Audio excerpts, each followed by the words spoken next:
Добрый день! Рады приветствовать вас на своем канале о здоровье, где мы стараемся донести для вас самую важную информацию для ухода за собой и своим организмом. Сегодня темой нашего ролика станет такой продукт, как каша. Какие крупы нужно употреблять и в каких количествах, мы расскажем сегодня. Ежедневно многие люди по всему миру завтракают различными крупами, ведь каша – это очень полезный продукт, насыщающий на долгое время. Но не все люди задумываются, какие каши полезные, а какие несут вред нашему организму. Сегодня мы с вами разберемся, какие каши нужно есть, а какие можно совершенно исключить из своего рациона, так как они точно не принесут никакой для нас пользы. Посмотрите видео до конца, потому что мы с вами затронем важную тему правильной готовки каши, чтобы получать от нее максимальную пользу. Кстати, если вы еще не подписаны на канал, обязательно подпишитесь, потому что именно здесь вы сможете получать самую полезную и важную информацию, которая поможет вам быть здоровыми и наполненными силами.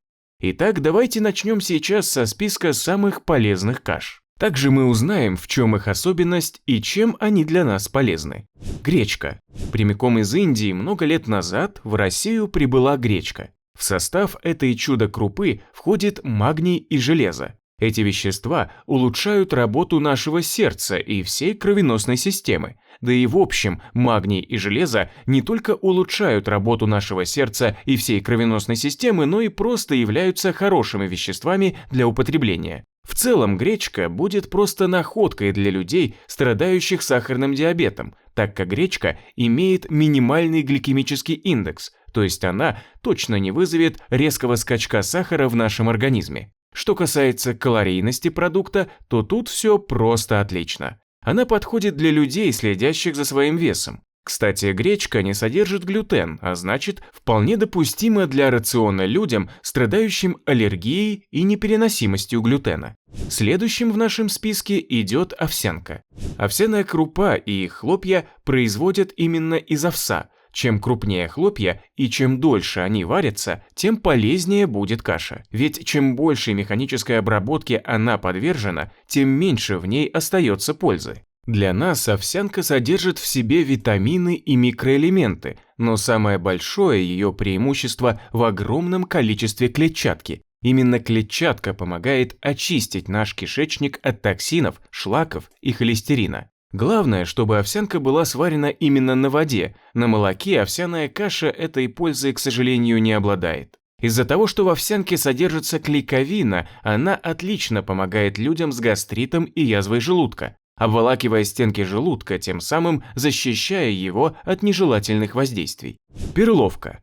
Перловая крупа – это отшлифованные зерна ячменя. Интересный факт – это любимая каша Петра I. Ведь на Руси перловка была очень популярным продуктом, но со временем была сдвинута со своего первенства пшеницей. Сегодня многие ее воспринимают как армейскую бюджетную кашу и совершенно зря, потому что в перловке содержится много калия, фосфора, белка, клетчатки. Чтобы она получилась вкусной и полезной, мы не забываем замачивать ее в воде на 8 или 9 часов перед варкой.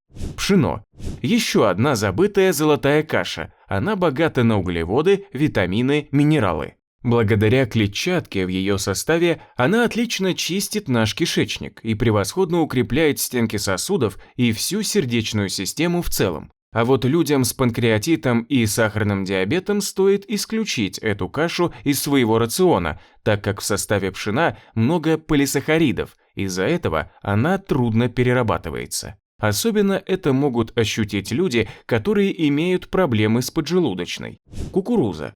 С каждым днем кукурузные каши набирают все большую популярность. Эта каша необычная и очень сытная. Содержит большое количество углеводов, которые медленно расщепляются. При этом она дает много энергии и сил. Кукурузная крупа содержит в себе витамины А и Е, магний и калий, что обеспечивают людям, которые ее употребляют, здоровое и крепкое сердце. Каша прекрасно чистит кишечник и выводит вредный холестерин из организма.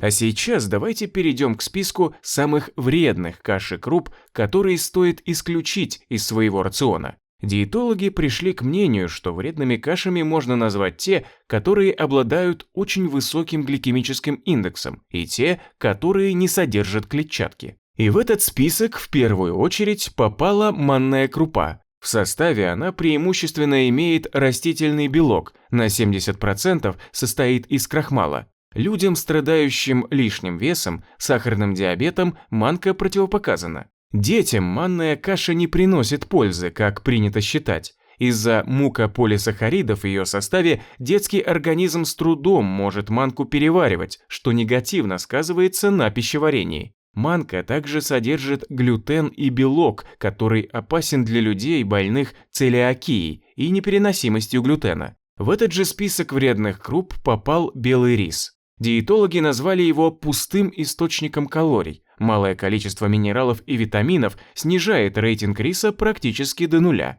И на третьем месте оказалась овсянка быстрого приготовления. Представьте себе, овсянка тоже может приносить вред. Овсянка, которую можно запарить кипятком или сварить за 3 минуты, совершенно не содержит клетчатки и ценных микроэлементов. Калорийность каши из пакетика равна кусочку вкусного тортика. Кстати, друзья, напишите в комментариях, согласны ли вы с мнением диетологов о вреде этих каш. Нам будет интересно почитать ваше мнение.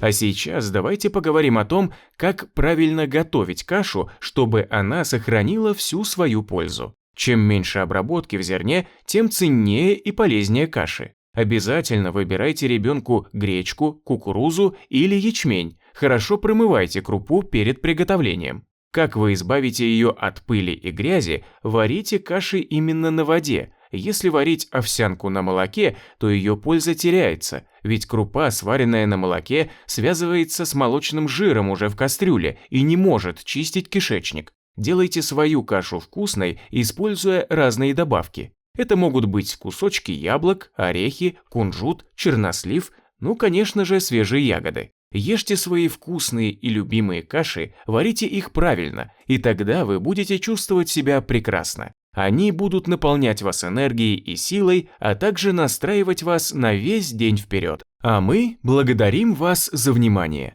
Просим вас подписаться на наш канал, поставить лайк и также отправить его знакомым и близким. Так вы поможете развитию нашего канала. Это стимулирует нас двигаться дальше, стараться создавать качественные и полезные ролики. Желаю вам прекрасного дня. Если вам понравилось видео, пишите свои замечания в комментариях и, конечно же, подписывайтесь на канал. Мы увидимся с вами совсем скоро. Всем пока и помните, что здоровье – это самое важное, что есть в жизни.